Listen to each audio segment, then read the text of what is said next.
1971 সালের 25 মার্চ পর্যন্ত পূর্ব পাকিস্তান অর্থাৎ বর্তমান বাংলাদেশ থেকে আসা লোকেদের নাগরিকত্ব বজায় থাকবে।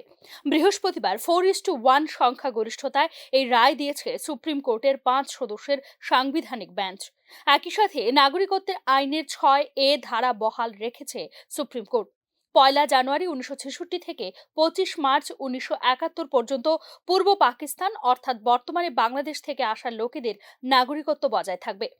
5 সদস্য বেঞ্চের সদস্য বিচারপতি JB পাদ্রিওয়ালা তার সিদ্ধান্তে নাগরিকত্ব আইনের 6A ধারাকে অসাংবিধানিক ঘোষণা করেছেন, যেখানে প্রধান বিচারপতি DY চন্দ্রচূড়, বিচারপতি সূর্যকান্ত, বিচারপতি MM সুন্দরেশ এবং বিচারপতি মনোজ মিশ্র নাগরিকত্ব আইনের 6A ধারাকে সাংবিধানিকভাবে বৈধ বলে ঘোষণা করেছেন।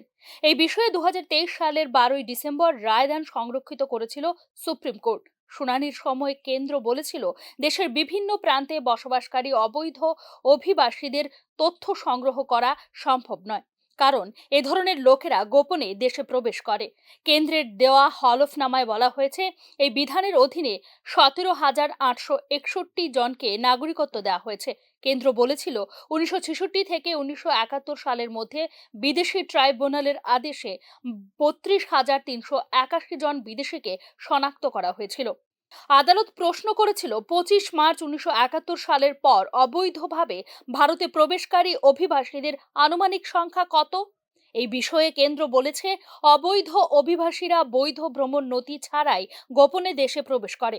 তাদের শনাক্ত করা, আটক করা এবং নির্বাসন একটি জটিল প্রক্রিয়া। যেহেতু এ ধরনের লোকজন গোপনে দেশে প্রবেশ করে, তাই দেশের বিভিন্ন স্থানে বসবাসকারী অবৈধ অভিবাসীদের সঠিক পরিসংখ্যান সংগ্রহ করা সম্ভব নয়।